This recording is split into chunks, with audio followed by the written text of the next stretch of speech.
بسم اللہ الرحمن الرحیم۔ السلام علیکم۔ قدرت اللہ صاحب کہتے ہیں کہ اس وقت جو رجسٹر منظور صاحب کے سامنے پڑا ہوا تھا اس پر لاکھوں روپے کا حساب کتاب لکھا ہوا تھا۔ منظور صاحب کرسی پر بیٹھے ہوئے تھے، سامنے ہی میز پر وہ رجسٹر کھلا پڑا تھا۔ ان کے بالکل مقابل دو ملازم کھڑے تھے۔ دونوں ملازموں پر ایک سنگین نظر ڈالنے کے بعد منظور صاحب نے اس رجسٹر کو دیکھا اور پھر ماتھے پر بل ڈال کر کہنے لگے، جاؤ جا کر امجد سیٹھ سے بولو اگر اپنا سامان چاہتا ہے تو پہلے 10 لاکھ روپے کی پوری رقم یہاں میرے ہاتھ پر آ کر رکھے، جلد از جلد میرے اکاؤنٹ میں وہ رقم ٹرانسفر کروائے، ورنہ اس کا باقی کا سامان ہمارے گودام میں ہی ضبط کر لیا جائے گا۔ مزید اسے کسی بھی طرح کے سامان کی فراہمی نہیں کی جائے گی۔ سامنے کھڑا ملازم اسی وقت امجد سیٹھ کو کال ملانے لگا، مگر امجد سیٹھ کہنے لگا کہ میں مکمل سامان ملنے کے بعد ہی پیسے دوں گا۔ منظور صاحب کا یہی معمول تھا، وہ جس کو بھی اپنا ہول سیل پر لایا گیا اور فیکٹری میں بنایا گیا سامان دیتے، سب سے پہلے مکمل رقم وصول کرتے، وہ سامان ان تک پہنچایا کرتے ہول سیل پر۔ نہ صرف وہ پلاسٹک اور ربڑ کی فیکٹری کے مالک تھے بلکہ ان کی فیکٹریوں میں اور بھی بہت سی مزید اشیاء بنائی جاتی تھی جس سے وہ مہینے میں لاکھوں تو چٹکیوں میں کما لیا کرتے تھے۔ مگر حیرت کی بات تو یہ تھی کہ منظور صاحب خود تو شہر میں اتنے بڑے بنگلے میں رہا کرتے تھے، کسی چیز کی کوئی کمی نہ تھی، سب کچھ ان کے ہاتھ میں تھا، نوکر چاکر سب آگے پیچھے گھومنے والے تھے۔ مگر منظور صاحب کا بیٹا جس حالت اور غربت کا شکار تھا، اگر کوئی دیکھ لیتا تو اسے یقین نہ آتا کہ یہ منظور صاحب کا اکلوتا بیٹا بھی آج بھی گرمی اور چلچلاتی دھوپ تھی۔ جب منظور صاحب کا اکلوتا بیٹا اشرف ہاتھ سے ریڑھی کو دھکیلتے ہوئے سڑک پر جا رہا تھا، گرمی شدید تھی، پیروں میں جوتے بھی موجود نہیں تھے کیونکہ کل ہی گھر جاتے ہوئے اس کا جوتا ٹھوکر کھانے سے ٹوٹ چکا تھا، پہننے کے بالکل بھی قابل نہیں رہا تھا کیونکہ اس سے پہلے بھی وہ کتنی مرتبہ ان جوتوں کو تار سے سلائی کر چکا تھا۔ آج وہ ننگے پیر ہی نکلا، دل ہی دل میں اپنے باپ منظور کو کوس رہا تھا کہ ابا تو شہر جا کر ہمیں بھول ہی جاتا ہے، یہ بھی یاد نہیں رہتا کہ کوئی تنخواہ بھی دینی ہے، کتنے ماہ ہو گئے ہیں ابا نے پلٹ کر کبھی ہمیں دیکھا نہیں کہ ہم زندہ بھی ہیں یا مر گئے، کاش انہیں ہمارا احساس ہوتا تو کتنا اچھا ہوتا۔ وہ ریڑھی پر صدائیں بلند کرتا گلی گلی گھوم رہا تھا، کوئی اکا دکا ہی عورت اس سے سبزی خرید رہی تھی، ورنہ باقی تو اس کی سبزی سے 100 نقص نکالتی اور اسے باسی کہہ کر کم قیمت پر لے کر وہاں سے جا رہی تھی۔ اسے تو ٹھیک سے منافع بھی نہیں مل پا رہا تھا، الٹا جس قیمت پر وہ سبزی لی تھی وہی قیمت لوٹ کر جیب میں آ چکی تھی۔ ہاتھ میں پیسے لیے گھر گیا تو ماں کھانستی ہوئی اس انتظار میں بیٹھی تھی کہ بیٹا کھانسی کا شربت لے کر آئے گا، لیکن بیٹا بھی کیا کرتا، خاموشی سے جا کر ماں کے سامنے بیٹھ گیا اور سر جھٹک کر کہنے لگا کہ اماں مجھے تو لگتا ہے کہ ابا نے شہر میں کوئی دوسری شادی کر لی ہوگی۔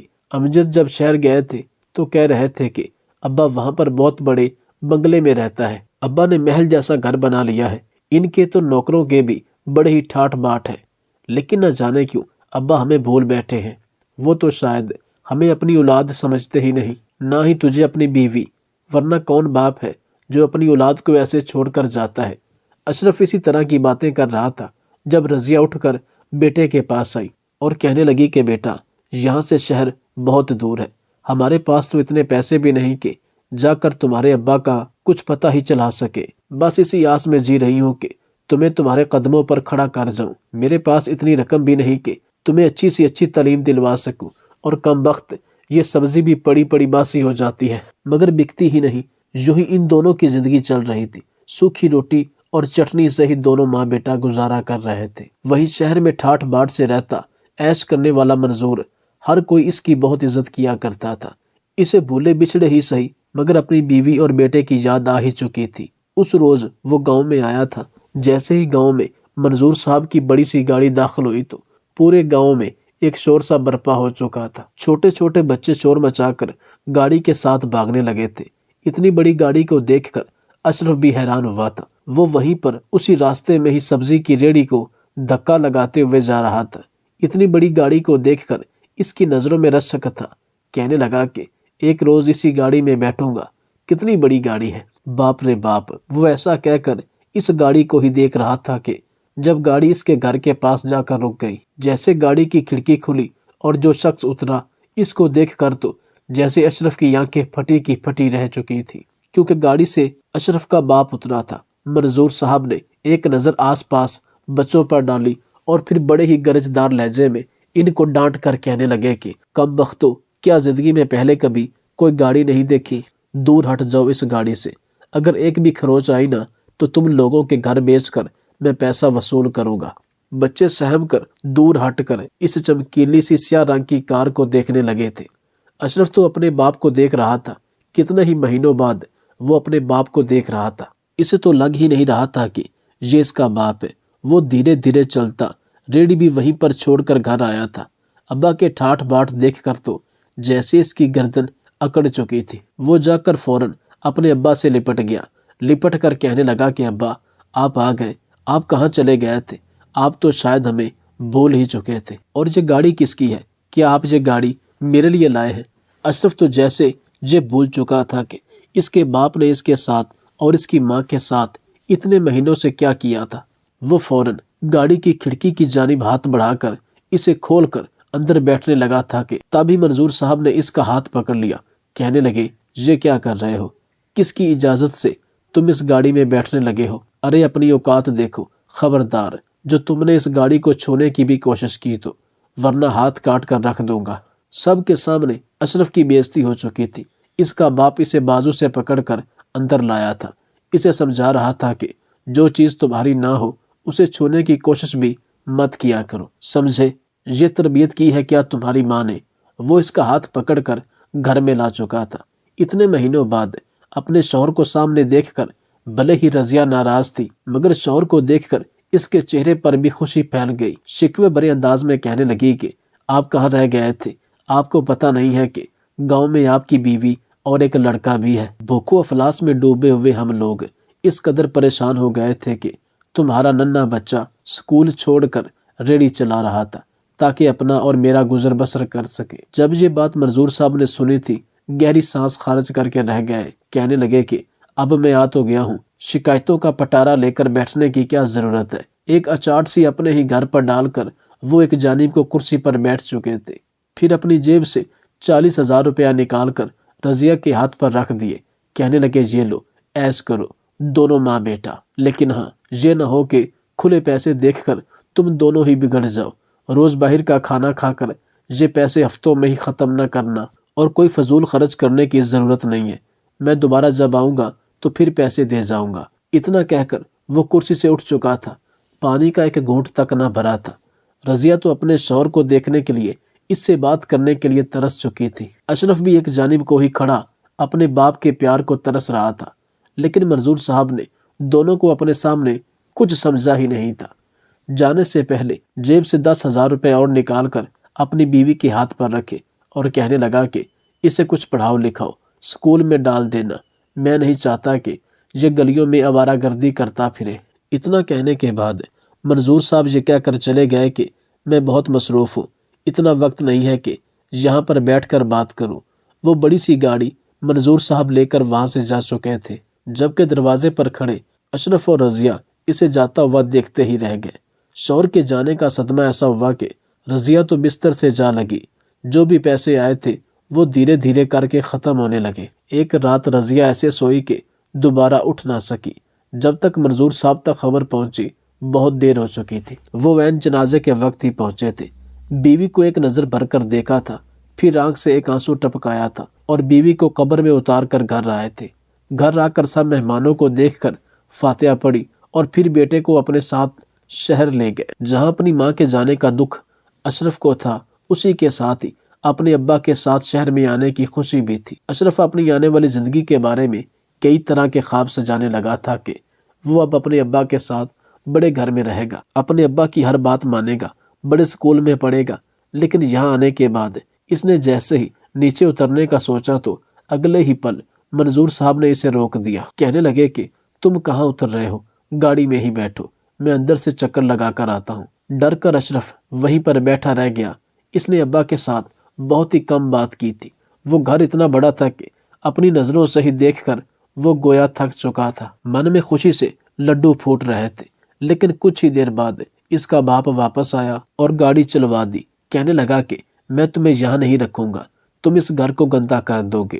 اشرف تو جتنا حیران ہوتا کم تھا۔ کہنے لگا کہ ابا آپ بھی تو یہیں پر رہتے ہیں، یہ آپ کا گھر ہے، کیا آپ مجھے کہیں اور رکھیں گے؟ منظور نے اس بات کا کوئی جواب نہیں دیا تھا۔ وہ اسی کالونی کی آخر میں ایک چھوٹے سے گھر میں اسے لے آیا تھا، جہاں پر 2 کمرے تھے، ایک کچن تھا اور چھوٹا سا صحن تھا۔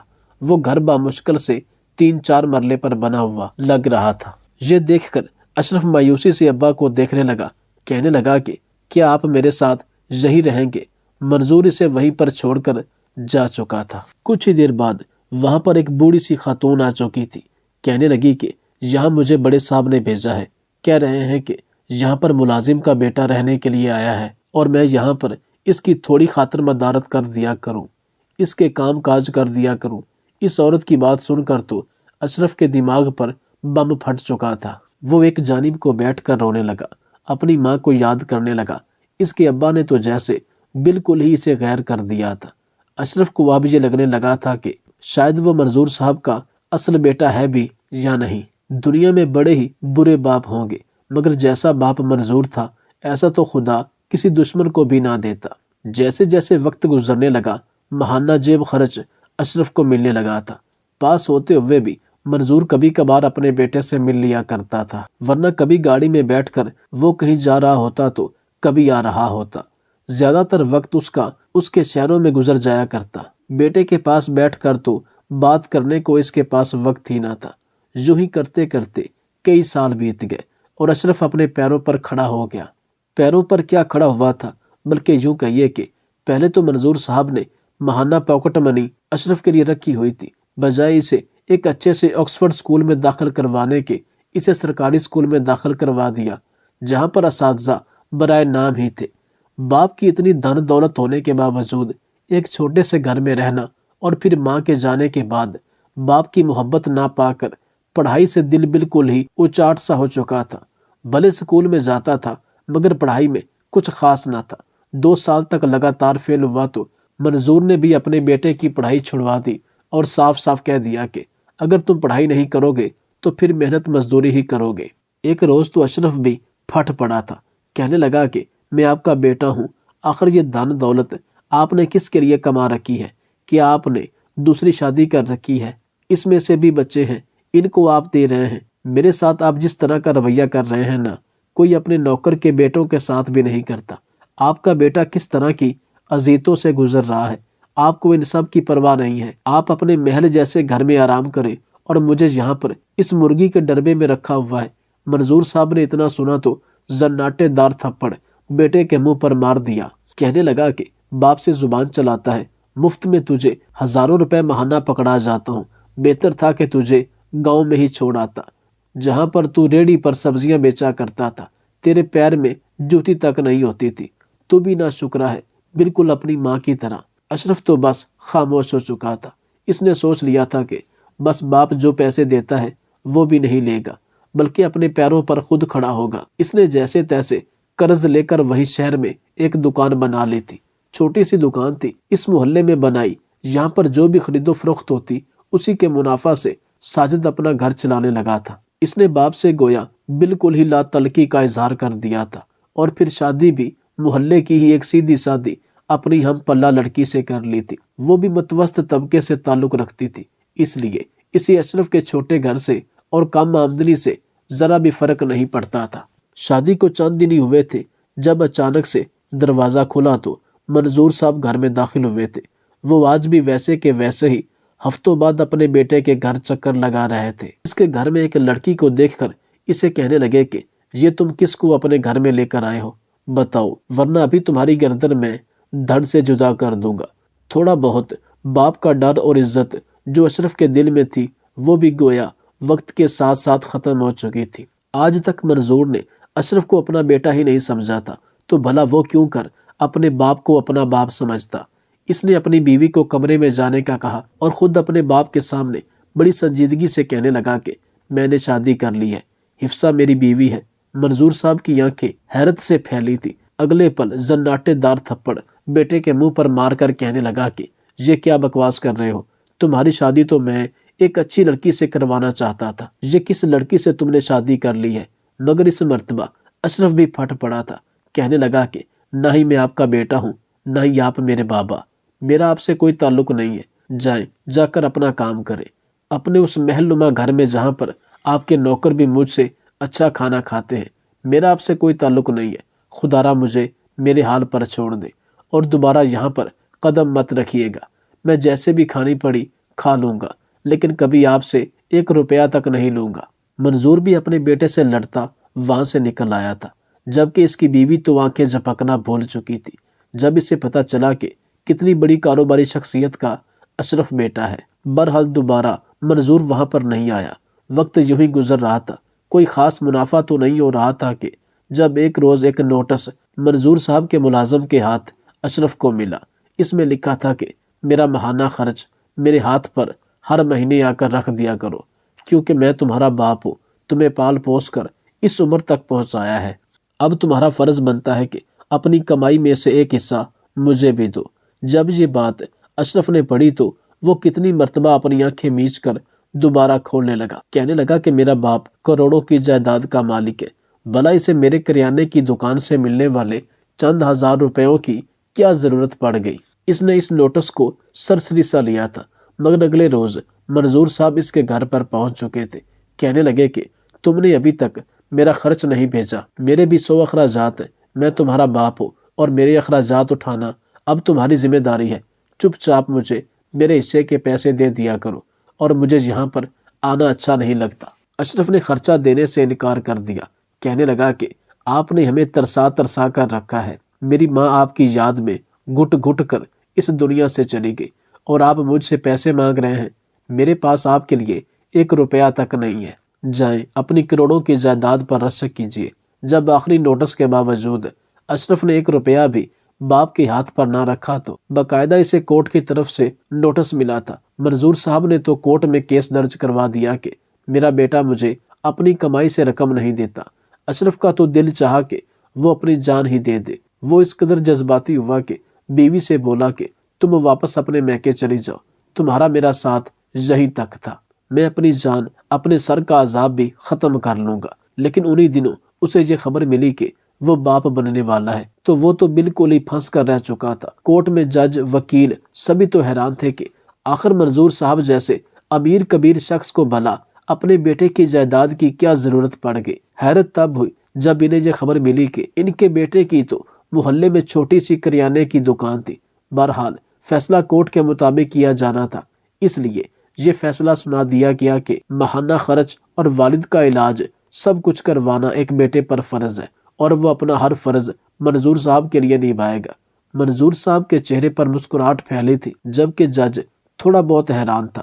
پہلے ہی ماہانہ بہت کم منافع تھا، وہ تو سوچ سوچ کر پریشان ہو گیا کہ ابھی تو بیوی ہے، جب بچہ بھی آ گیا تو وہ کیسے سب کے خرچ اٹھاتا پھرے گا۔ اور یہی سوچ رہا تھا جب جج نے باقی لوگوں کے جانے کے بعد منظور صاحب سے سوال کر ہی لیا۔ اشرف بھی وہیں پر موجود تھا۔